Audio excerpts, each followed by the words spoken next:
కూడా ఇద్దని చెప్పినాడు సాయి ప్రసాద్ రెడ్డి అని.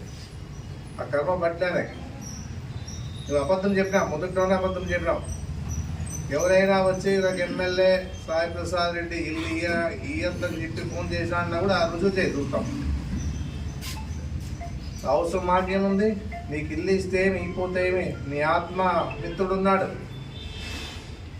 కిరణ్, ఏం చేసినాడు తెలుసా నీకు? తెలుసు నీకు? నీ ఆత్మ ఫ్రెండ్ ఏం చేశాడంటే వాళ్ళ అమ్మని ఆధార్ కార్డు మార్చి ఉండే పక్క స్థలాన్ని కబ్జా చేసే ప్రయత్నం చేసే విషయానికి బాధ ఉందా నీకు? ఇవన్నీ మళ్ళా చెప్పాలన్నా నేను? ఏం యాక్షన్ తీసుకుందాం? ప్రజలు వినేదానికి ఎవరైనా ఇలాంటి కార్యక్రమాలు నియోజకవర్గంలో చేస్తే తోలు తీస్తా. ఏం తోలు తీస్తే నీ ప్రోత్సాహం లేనిది జరగదు. ఇది ఇప్పుడు జరిగింది 6 ఎకరాలు కూడా నీ ప్రోత్సాహం లేదు, జరగదు. అది బాగా అందరికి తెలుసు. అది ఆందోళనలో ఉండే ప్రజలందరికీ తెలుసు. దాని విషయం నువ్వు డైవర్ట్ చేసిన ప్రయత్నం చేస్తావు. కానీ నువ్వు చెప్పింది ఏదో, నీ మాట్లాడింది ఏదో, దాని మీద సమాధానం ఇవ్వాలి. కానీ నీవు అప్పుడు ఇటు చేసి ఇప్పుడు నిరూపించు. ఒక్కటే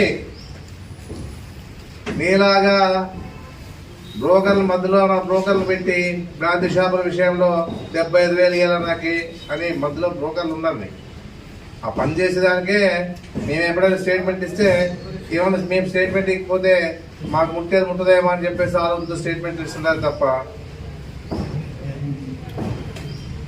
అది దాని మీద ఇస్తా ఉన్నారు అంతే. వాళ్ళు ఏది కూడా వాళ్ళు తెలుసు, బాగా తెలుసు. వాళ్ళు స్టేట్మెంట్ ఇకపోతే మళ్ళీ క్వశ్చన్ వేస్తాం.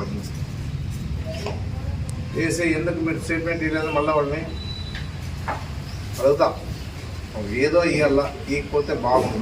వాళ్ళు ఇచ్చేదాంట్లో కూడా ఏముండదు. ఊరికే మళ్ళా సమాధానాలు ఉండవు. కానీ మళ్ళీ మనమే మీ వాళ్ళు అప్పుడు చేశారు, మీ వాళ్ళు చేశారు. ఏ రుజువు చేయవయ్యా? మా వాళ్ళు చేసినా రుజువు చేయి, ఇంకోటి చేసి రుజువు చేయవుతుంది.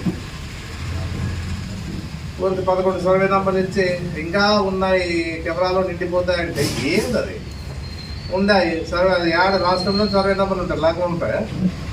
మన ఆదోళ్ళు ఒక్కటే సర్వే నంబర్లు ఉంటాయి అనేది ఈ మీడియా వాళ్ళు ముందు చెప్పడం చూసినాను. ఎందుకంటే మీడియా వాళ్ళు కానీ పత్రికా విలేకరులు కానీ ప్రశ్నించే పరిస్థితిలో లేరు కాబట్టి ఆయన ఆటాడుతూ ఉన్నాడు.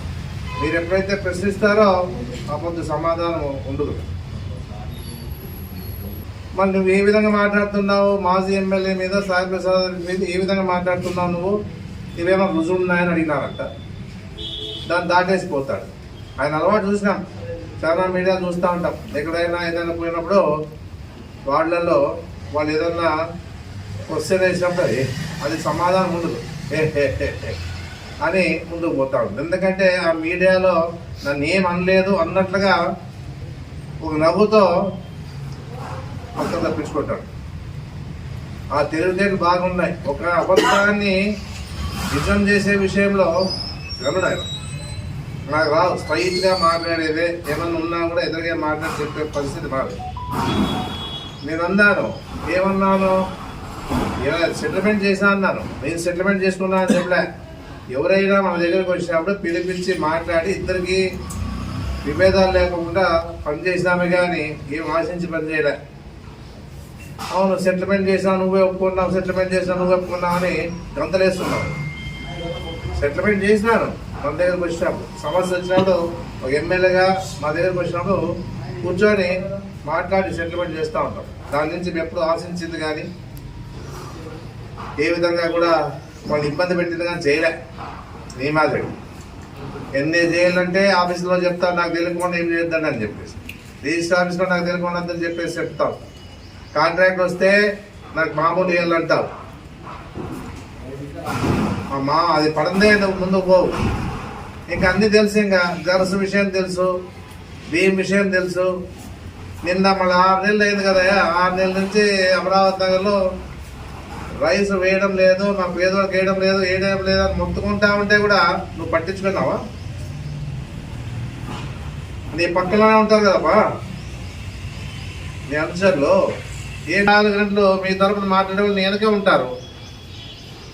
మనం మాట్లాడాలి కదా, అడిపోయి ఎందుకు వేయడం లేదని చెప్పేసి అడగాలి కదా. అది నిన్ననే పోయి అధికారులతో పోయి మీడియా వాళ్ళు పోయి చూసి మాట్లాడేది అని ఏం జరుగుతుందంటే ఆటోలో వేసుకొని రైస్ వేసుకొని పోతా ఉన్నారు. వెంటనే మీలాంటి మీడియా వాళ్ళంతా ఆడ తప్పు జరుగుతుందని చెప్పేసి చెప్పిన తర్వాత అధికారులంతా చూసినారు, వచ్చి చూసినారు, వెంటనే పట్టుకున్నారు. ఎందుకు మీరు కూడా నేను అడుగుతాను, మీడియా కానీ విలేకరులు కానీ ఎందుకు ప్రశ్నించారు మీరు? ఎందుకంటే మీకు ఎట్లా అంటే రోజు ఒకటి స్టేట్మెంట్ మీడియాలో రావాలి, మీకు వచ్చిందంటే దాని నుంచేం లాభం లేదు, దాని నుంచేం మీకు లాభం లేదు, దానిలో నిజాలు లేవు. అయినా మీరు ప్రశ్నించే పరిస్థితి లేదు మీడియా వాళ్ళు. ఎందుకంటే మీలో రావాలా, ప్రజలు తిరగబడే పరిస్థితి వస్తుంది, రాకుండా పోదు. ఇది ఇంత అన్యాయంగా ఆందోళన ఈ విధంగా ఏ ఎమ్మెల్యే కూడా ఎప్పుడు కూడా ఇంత ఓపెన్గా ఎవరు చేయలే, ఎవరు ఆశించలే. మళ్ళీ ఈరోజు ఇన్ని బయటపడితే కూడా నీతో రుజువుతో ఉన్నా కూడా నువ్వు దాని గురించి పట్టించుకోవడం. ఎందుకంటే నీ శిష్యుడు కిరణ్ కుమార్ చేస్తున్నాడు కాబట్టి అట్లే ముచ్చిపెట్టి వాళ్ళ ముసలాయంకి కోర్టు ఆయన మీద కేసు పెట్టించి ఆ కేసు ఇమ్మీడియట్గా బెయిల్ ఇప్పించి ఈ విధంగా నీ విడాదంలోన ఏదో రాజకీయాలు చేస్తూ ఉన్నావు. ఎందుకంటే నీవేమన్నావు నిన్న, నేను ఇమ్మీడియట్గా అరెస్ట్ చేయించినాను అన్నావు. నీ పాత్ర ఉంది కాబట్టి, మా పాత్ర ఏం లేదు, ఏమైనా ఉందేమో బయట వస్తుందేమో అలాంటివి, మరి ఏమి ఉండదు. నీవేమి చేపిలే, నీవేమి అది ఎవరైతే బాధితులు కాదప్పా, ఎవరైతే మనిషి ఉన్నాడో దానికి సంబంధించిన మంత్రి ఉన్నాడో ఆ మంత్రి ఇమ్మీడియట్ గా ఏం జరుగుతా ఉంది ఆదమని చెప్పేసి అడిగి ఇమ్మీడియట్ గా అధికారులు చెప్పి సస్పెండ్ చేశారు. కానీ నువ్వేం చేయలే. ఆ డాక్యుమెంట్ రైటర్ని కూడా కాపాడేదానికి స్టేషన్కి పోతారు, డాక్యుమెంట్ రైటర్ని కాపాడేదానికి స్టేషన్కి పోతారు. ఎందుకు పోవాలా? తప్పు చేసినప్పుడు శిక్ష పడాలా. దాదాపుగా 10 మంది దాంట్లో ఇన్వాల్వ్మెంట్ ఉంటే ఆ 10 మందిలో ఒక 5 మందిని అరెస్ట్ చేసి పోలీసు వాళ్ళు అనుకుంటే ఒక 5 నిమిషాలు దొరుకుతారు వాళ్ళు. పోలీసు వాళ్ళు అనుకుంటే ఎవరైతే అన్యాయంగా ఈ తప్పుడు పని చేశారో పోలీసు వాళ్ళు అనుకుంటే ఒక 5 నిమిషాలు చదవరు. ఎందుకంటే ఈరోజు అధికార పార్టీ నాయకులు ఎవరైతే ఉన్నారో వాళ్ళు సపోర్ట్ ఉంది కాబట్టి వాళ్ళు ఈ విధంగా చేసినారు. ఒకటి వాళ్ళు లేకుండా పంపించినారు కాబట్టి ఈరోజు వాళ్ళు అరెస్ట్ చేయలేకపోతామని చెప్పేసి చెప్పడం జరుగుతూ ఉంది. ఏదో మళ్ళీ సబ్ రిజిస్టర్ అడిగివే, సబ్ రిజిస్టర్ దొరికేది పెద్ద కథనా? ఇదైతే పేదవాడు ఎవరైనా దొరకపోతే వాళ్ళ ఇంటికి పోయి వాళ్ళ ఆడవాళ్ళను వాళ్ళ ఇంటి వాళ్ళు పట్టుకొని వచ్చి స్టేషన్లో కూర్చోబెడతారు. రిజిస్టర్ ఏమన్నా ఒక హోదాలో ఉన్నాడా? రిజిస్టర్ వరకు రిజిస్టర్ పని చేసుకోరు, కానీ అన్ని సక్రమంగా ఉండేవే జల్దీ చేయరు. కానీ బాగా దోపిడీ చేసే విషయంలో మాత్రము అంత ఏకమైపోయి ఇలాంటి కార్యక్రమాలు చేస్తారు. అదే కరెక్ట్గా ఉన్నవానికి ఎన్ని రకాలుగా సతాయిస్తారో, అది లేదు, ఆన్లైన్లో లేదు, ఇది లేదు, అది లేదు. మళ్ళీ ఇది ఏం ఆన్లైన్లో ఉందే వాళ్ళది. ఉన్నోని చనిపోయినట్లు పుట్టించి అదే రోజే డెత్ సర్టిఫికెట్, అదే రోజే ఫ్యామిలీ సర్టిఫికెట్. ఇంతకింటే నిజమేమైనా ఉందే? ఇవన్నీ తెలుసు. మళ్ళా నేను చెప్పిన దానికి సమాధానం నాకు కాదు చెప్పాల్సి ఉండేది, నువ్వు ప్రజలు చెప్పాలా. నాకేం చెప్తావు నువ్వు? నీవు ఇట్లు చేసినావు అట్లు చేసి ఏం చేసినావు? నువ్వు చేసి ఒకటే అడుగుతానా? నువ్వు ఓ డెంటల్ డాక్టర్గా చాలా మంది రాష్ట్రంలో ఉన్నారు. డెంటల్ డాక్టర్లుగా చాలా మంది రాష్ట్రంలో నిన్నే బ్రాంచ్లు ఏర్పాటు చేసావంటే నువ్వు ఎంత దోపిడీ చేసినావు? ఇన్ని బ్రాంచ్లు ఓపెన్ చేసినావే, మళ్ళీ ఇంతమంది నీకిన్న మేధావులు ఉన్నారు ఈ డెంటల్ డాక్టర్. వాళ్ళు ఇన్ని చేసుకోలేదే,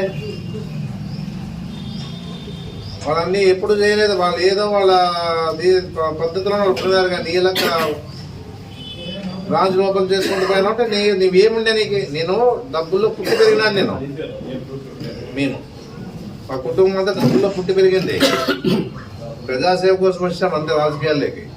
నీలాగా మేము ఉండలే అప్పుడు. ఒకవేళ సరే మీ నాయన టీచర్ అని అంటున్నారు, మేము బుద్ధిమంతులు అయినాం, సంతోషమే. నువ్వు ఈ పొద్దు మమ్మల్ని నీ నీ నీ దారికి తీసుకురమ్మంటావా నన్ను? అంటే నువ్వేం చేస్తే దాంట్లో ఇన్వాల్వ్మెంట్ చేసే ప్రయత్నం చేస్తావా? ఇది మంచిగా చెడ్డ అదే ప్రజలు ఆలోచన చేస్తారు. నువ్వేమనుకుంటుంటావు అంటే నీ సమాధానం చెప్పేసి అయిపోయింది, ప్రజలంతా నన్నే నమ్ముతారు అనే ఆలోచనలు ఉండొచ్చు. జగన్మోహన్ రెడ్డి రాడు, రాయప్రసాద్ రెడ్డి రాడు, రాకపోతే రాలేదయ్యా, రాకపోతే రాలేదు. ఏం మాకి ప్రజలు ఆశీర్వదిస్తూ ఉంటామో, ప్రజల ఆశీర్వాదం లేకపోతే పోతాం, ఏముంది? ఇదే పర్మనెంట్. మా ఆయన వస్తే అదే మా తాత వస్తే అది బాగా ఆలోచన చేసుకోవాలి. నువ్వు ఏదో గొప్పగా వస్తావు, మన పక్కన చెప్పని చేరుస్తావు, ఏదో పెద్ద అది గొప్పతనంగా అని చెప్పేసి. ఇప్పుడు వీళ్ళంతా పోయి ఏం చేస్తున్నారో అందరూ తెలుసు. గాంధీ షాపులతో 32,500 వసూలు చేస్తారు వీళ్ళు. దాంట్లో మా వాళ్ళే 2-3 ఉన్నాయి దాంట్లో, లేకపోతే లూజ్ అమరావతి చెప్పేసి ప్రయత్నం చేస్తాం. ఏదో రకంగా ఖచ్చితంగా అధికారులు కూడా అధికారులతో పని చేపించి దెబ్బతింటున్నాము. ఇంతవరకు ఆందోళన అధికారులతో పని చేసుకుని డబ్బు తినే పరిస్థితి ఎప్పుడు చేయలే, ఎవరు చేయలే. మీనాశాడు ఉన్నాడు, నేనున్నాను, రామయ్య గారు ఉన్నారు, ప్రకాష్ గారు ఉన్నాడు, అంతకుముందు స్వామి ఉన్నాడు, నాకు తెలిసిన దానికి స్వామి నుంచి స్టార్ట్. సీతారాం రెడ్డి ఉన్నాడు. ఆ రోజుల్లో ఏమి ఇట్లాంటి లేవు. ఈ మధ్యలోనే నువ్వు వచ్చినాకే కొత్త కొత్త పద్ధతుల్లో ఆదంలో నీవు మార్పు చూపిస్తా ఉన్నావు.